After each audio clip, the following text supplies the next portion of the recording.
I'm sorry, does somebody have a stat sheet? I left it at radio. Thank you.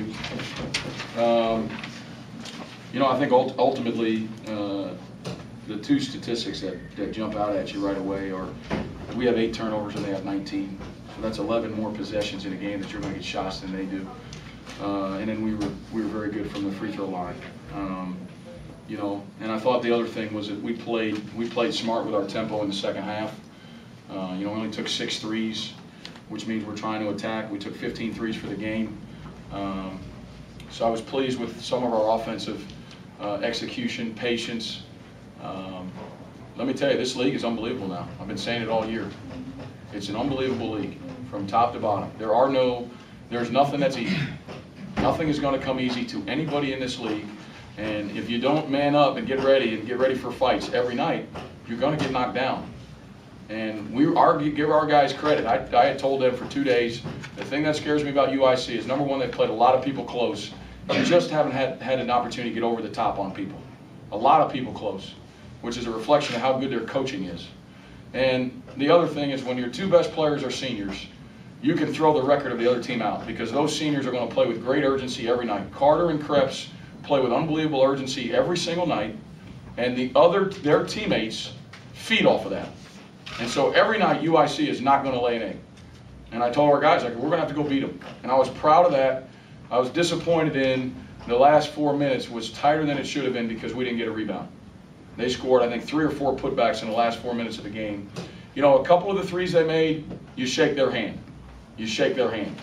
But the putbacks is what gets you beat. And those are my thoughts on the game. Is there something that happens early where you can tell that Vaughn's going to have like a good statistical night? I don't know if there's something that, I don't know, he does, or some kind of, he's taking a certain kind of shot early, or, you know, whatever it might be. I don't know if there's anything you've learned that's where he does something, you go, ooh, it's going to be good. You know, it used to be that way when he was younger, but now it's just, he's just a really good player. And he and the guy both, you know, to play the game that they did, to play the minutes that they did, to guard the people they got to guard. But certainly from an offensive standpoint, I think that the thing with Vaughn and his high school coach, Joe Buck, is actually came to the game tonight. And Coach Buck, who's a kind of a legend in Indiana, the one thing he told me that he always had a struggle with Vaughn was Vaughn would rip through some points consecutively. And he's such an unselfish guy that he didn't necessarily go for the jugular with his own game. And I think one of the things that we've had to try to develop over the course of 5 years is, like, if you score 5 straight or a couple baskets in a row, like, you get another one. You know, and I think that's where he's really improved. You know, he's had nights like this, Kyle, in his career, but he would finish with 17 on 11 shots or 12 shots instead of 28 on 20 shots.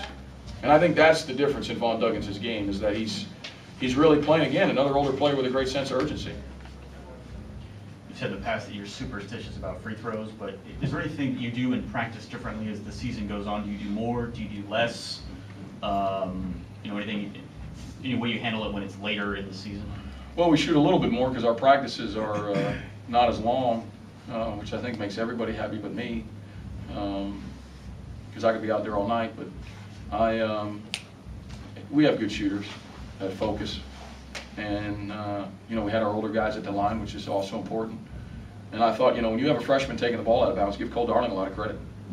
Full court press in a big game where they're making some shots. Give him a lot of credit, because your choice as a coach is, do you have the guy or Vaughn take it out? That limits you to one of your best cutters is no longer cutting because he's taking the ball out. So then you're going to have a younger guy take the ball out, and give Cole Darling a lot of credit for his ability to handle that pressure, make good decisions. He doesn't like it, timeout. He didn't read the first guy and just throw it to him. He allowed the play to develop. So give those guys a lot of credit. Seems like I'm starting to notice a little bit of swagger or confidence from some of the freshmen out on the court now that I didn't see at the beginning of the year.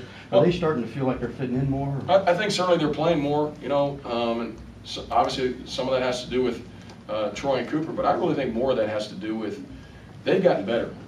They've adjusted to the pace of the game and the physicality of the game, and that takes time, you know. And they had to. I think where not having Cooper and Troy has helped those guys is, I think they feel like this team could be good, and now they feel more ownership. And anytime in anything, not just athletics, when you feel a greater sense of ownership, your intensity level is going to go up.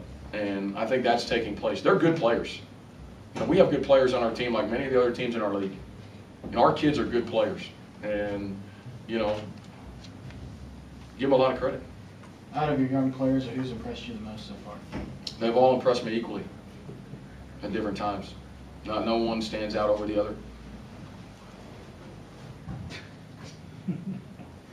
Are you going to handle tomorrow any differently than you would, say, a normal day between games, because it'll be the third in 5 days? I don't know if you... We didn't do any, we jogged through our offense. We jogged through their defense, our defending UIC yesterday. We took some shots. I think it'll be very, very similar. We will not go bone on bone or man on man. We won't do we definitely won't do 5-man weave, maybe ever again, even though it's a drill that's been done since 1935. It broke Troy Talber's finger. We won't do anything where they really even run the floor. It'll be, but you know, the thing with a jog through that's critical, and really the coaches that talk about this the most are the NBA coaches, because this is their life. It's like 88 games, it's 3 or 4 games a week. In a jog through, it's called a jog through for a reason. You know, because you know, you're not going to wear yourself out in a jog through, but it also, you have to be mentally ready to go. You know, and that's where our staff, our assistants have done a great job within the jog throughs of keeping guys' minds sharp, because this is a game you play with your mind first. And I thought that helped us tonight in the game. I mean, we forced them to take some tough shots, and late they made some. You know, but if you don't make them take those tough shots throughout the game, they're going to make the easier shots. And I thought that was our attention to the detail in the jog through. So you did that yesterday as well? Yeah, and we'll do that again tomorrow. Anything else? Thank you, Coach. Thank you, guys. See you Monday.